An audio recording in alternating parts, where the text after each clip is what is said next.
نبی علیہ السلام نے فرمایا آخری زمانے میں کیا ہو جائے گا؟ حرج بڑھ جائے گا۔ تو صحابہ کرام نے پوچھا مل حرج؟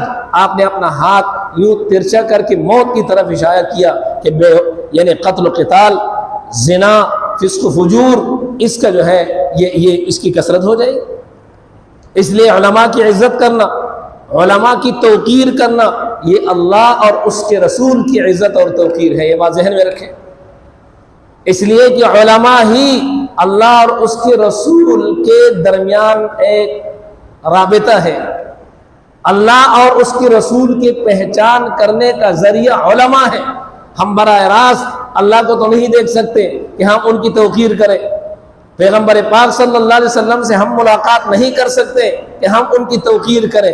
آج عالم کی توقیر کرنا، عالم کی عزت کرنا، عالم کا احترام کرنا، یہ براہ راست یہ گویا آپ اللہ کا احترام کر رہے ہیں، آپ پیغمبر کا احترام کر رہے ہیں۔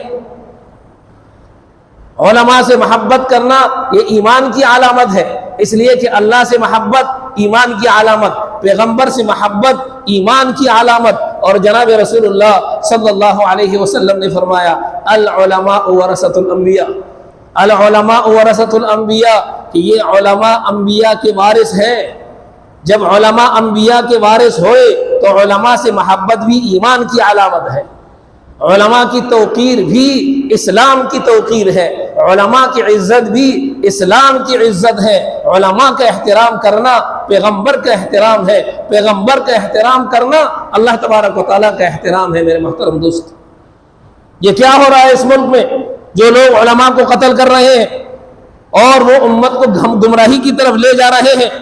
اس لیے میرے محترم دوستوں، علماء کو قتل کرنا امت کو گمراہی کی طرف دھکیل دینے کا مترادف ہے، کیونکہ انبیاء علماء کے وارث ہیں۔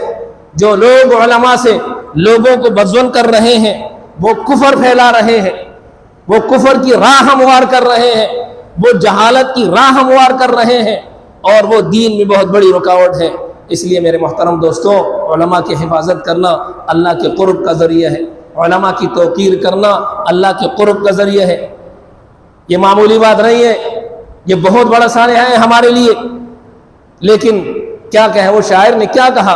قدر زر زرگر شناسی قدر جوہر جوہری۔ بھئی سونے والے کو کہ قدر پوچھنی ہے تو آپ سونے والے کے پاس چلے جائیں، لوہے والے سے آپ سونے کی قیمت پوچھیں گے اس آپ کو نہیں بتا سکیں گے، سونے والا بتائے گا۔ جوہر کی قیمت آپ کو جوہر والا بتائے گا۔ علماء کی قدر، علماء کی عزت ان پکے مسلمانوں سے پوچھے جن کا ایمان اللہ نے مضبوط کیا ہے۔ اس لیے میرے محترم دوستوں، ایک عام آدمی کا قتل کرنا کتنا بڑا جرم ہے۔ ایک عام آدمی کا قتل کرنا، قرآن کیا کہتا ہے؟ من قتل مؤمنا متعمدا فجزاؤہ جہنم خالدا فیہا ابدا۔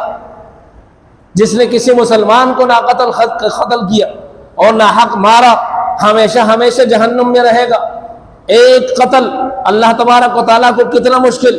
جناب نبی کریم صلی اللہ علیہ وسلم نے ارشاد فرمایا، ابو سعید خدری، حضرت ابو ہریرہ رضی اللہ تعالیٰ عنہ دونوں یہ روایت نقل کرتے ہیں کہ جناب رسول اللہ صلی اللہ علیہ وسلم نے ارشاد فرمایا، لو ان اہل السماء واہل الارض اشترکوا فی دم مؤمن، اگر آسمان والی مخلوق، زمین والی مخلوق ایک مسلمان کے قتل میں شریک ہو جائے، ایک مسلمان کے قتل میں شریک ہو جائے، لَأَكَبَّهُمُ اللَّهُ فِي النَّارِ، اللہ تبارک و تعالیٰ اس سارے عالم کو، زمین اور آسمان کی مخلوق کو اوندھے منہ جہنم میں ڈال دیں۔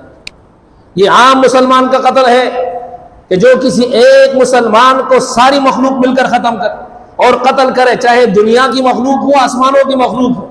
اللہ فرماتے ہیں کہ میں اس ایک مسلمان کی قتل کی پاداش میں ان کو اوندھے منہ کے بل جہنم میں گرا دوں۔ تو آپ اندازہ لگائیں کہ ایک عالم دین کا قتل کرنا، اس پر اللہ تبارک و تعالیٰ کو کتنا غصہ آئے گا۔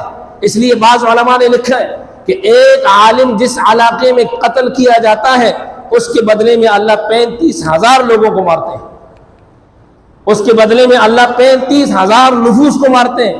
یہ عالم کا قتل کرنا اس لیے تو کہا گیا عالم کا قتل ہے، لیکن لوگ لگے ہوئے اور علماء کو قتل کیے جا رہے ہیں اور کوئی پرواہ نہیں کر رہے۔ یہ ایک عام مسلمان کے قتل کی بات ہے۔ عالم کے قتل پر وہ تو روشنیاں پھیلانے والے، اس ملک کے امن کے ضامن ہے، امن کا واسطہ ہے۔ حضرت ابو موسیٰ اشعری رضی اللہ تعالیٰ عنہ کی روایت ہے، فرماتے ہیں کہ ہم نے نبی علیہ السلام کے ساتھ مغرب کی نماز پڑھی، اور پھر ہم نے آپس میں کہا کہ چلیے تھوڑی دیر کے لیے بیٹھ جاتے ہیں، مغرب سے لے کر عشاء تک، یہاں تک کہ نبی علیہ السلام کے ساتھ عشاء کی نماز پڑھ لیں گے اور عشاء کی نماز میں شرکت ہو جائے گی۔ تو فرمایا فجلسنا، ہم بیٹھ گئے، مغرب کی نماز پڑھ کر عشاء کی نماز کے انتظار میں مسجد نبوی میں بیٹھ گئے۔ فخرج علینا، تو نبی علیہ السلام ہماری طرف نکلے اور فرمایا ما زلتم ہاں ہونا، جب سے آپ لوگوں نے مغرب کی نماز پڑھی ہے اس وقت سے یہاں بیٹھے ہو؟ تو ہم نے کہا ہاں یا رسول اللہ، ہم بیٹھے تھے، یہ سوچا تھا کہ آپ کے ساتھ عشاء کی نماز پڑھ کر چلے جائیں گے۔ نبی کریم صلی اللہ علیہ وسلم نے فرمایا احسنتم، یا فرمایا اصبتم، بہت اچھا کیا تم لوگوں نے، یہ بہت مفید عمل کیا۔ اب نبی علیہ السلام نے اپنا سر آسمان کی طرف اٹھایا، اپنی نگاہ آسمان کی طرف اٹھائی۔ ابو موسیٰ اشعری فرماتے ہیں کہ نبی کریم صلی اللہ علیہ وسلم اکثر و بیشتر آسمان کی طرف نگاہ اٹھایا کرتے تھے، کیونکہ آسمان سے وحی آتی تھی، تو نبی علیہ السلام آسمان کی طرف نگاہ اٹھایا کرتے تھے۔ تو آپ نے آسمان کی طرف نگاہ اٹھائی، اشارہ اس بات کی طرف ہے کہ ابھی ابھی وحی آئی، اللہ کی طرف سے خبر آئی، کیونکہ پیغمبر ما ینطق عن الہوا ان ہوا الا وحی یوحی، اپنی طرف سے کوئی بات نہیں کرتے۔ پھر نبی علیہ السلام نے فرمایا النجوم امانۃ للسماء، النجوم امانۃ للسماء، یہ جو آسمان کے ستارے ہیں یہ آسمان کے امن کے ضامن ہے، انہی کے ساتھ اس آسمان کی سلامتی وابستہ ہے۔ فَإِذَا ذَهَبَتِ النُّجُومُ أَتَى السَّمَاءُ مَا تُوعَدُ، اگر یہ ستارے ختم ہو جائیں گے تو آسمان کے ساتھ اللہ کا جو وعدہ ہے وہ وعدہ ہو کر رہے گا، کیونکہ اللہ تبارک و تعالیٰ نے آسمان کے ستاروں کو آسمان کے لیے بچاؤ کا ذریعہ بنایا، اور جب قیامت کی صبح ہوگی اذا السماء انفطرت واذا النجوم انکدرت واذا الجبال سیرت، یہ ستارے بے نور ہو جائیں گے، ریزہ ریزہ ہو جائیں گے، پھر اس کے بعد آسمان بھی ریزہ ریزہ ہوگا۔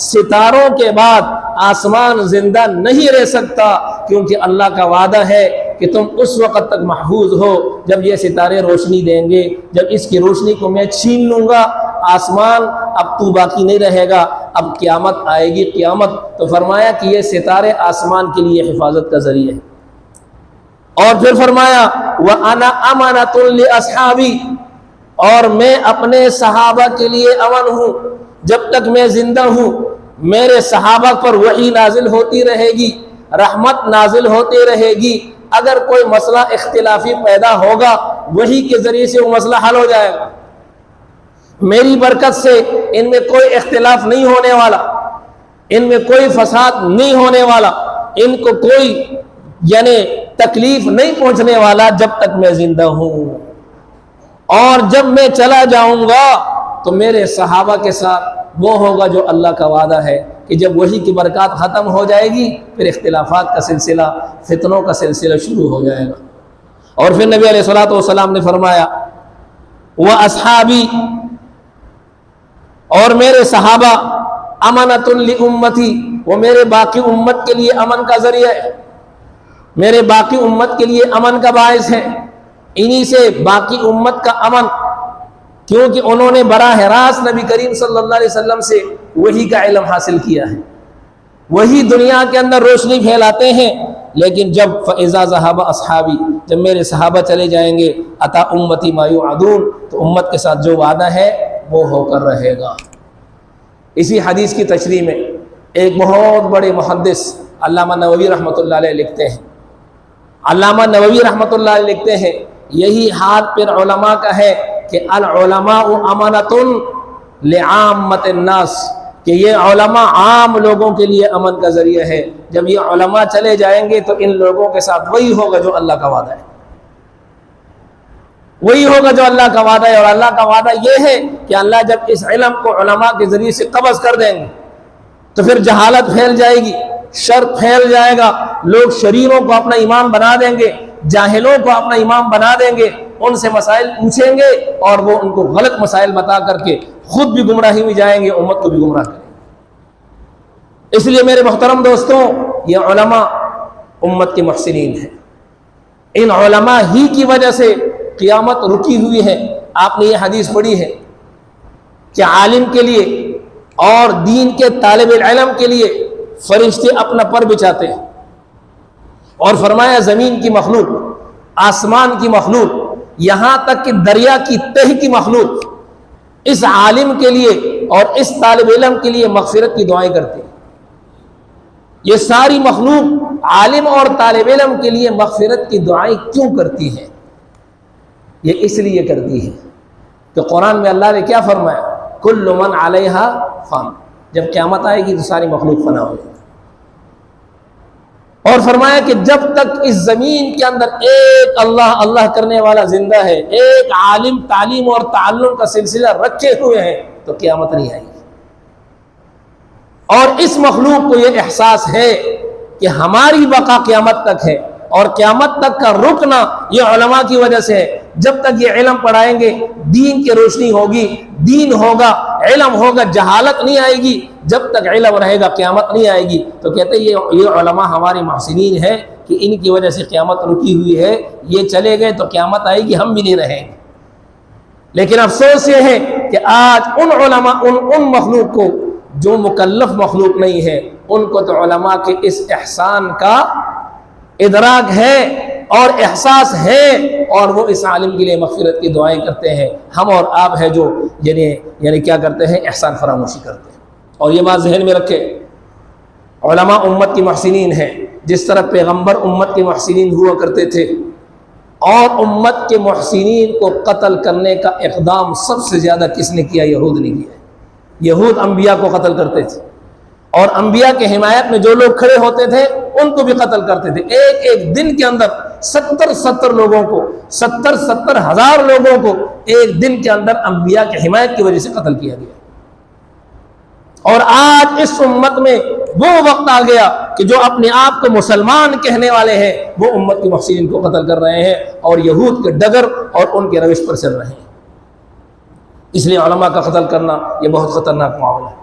اس لیے ہم پرزور انداز میں شیخ ادریس صاحب رحمہ اللہ اور جتنے بھی علماء قتل ہوئے ہیں ان کی مذمت کرتے ہیں، اور آئندہ حکومت وقت سے یہ مطالبہ کرتے ہیں کہ ہماری حفاظت کو یقینی بنا لیا جائے۔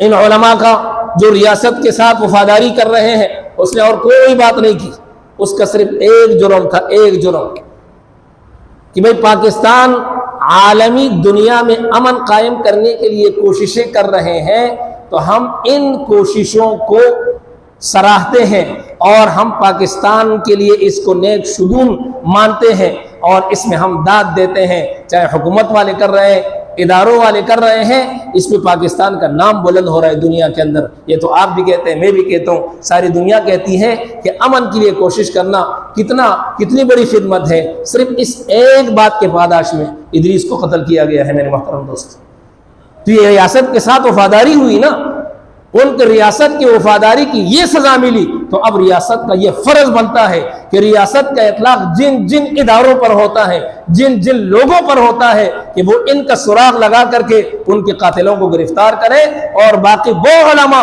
جو آپ کی ریاست کو بچانے کی کوشش کر رہے ہیں اور آپ کی ریاست کی بقا کی جنگ لڑ رہے ہیں، آپ ان کی حفاظت کو یقینی بنائیں۔ یہ آپ کا مطالبہ ہے کہ نہیں ہے نا؟ ہم سب کا مطالبہ۔ اللہ تبارک و تعالیٰ سے دعا ہے اللہ ہمیں عمل کرنے کی توفیق عطا فرمائے۔ وآخر دعوانا الحمدللہ رب العالمین۔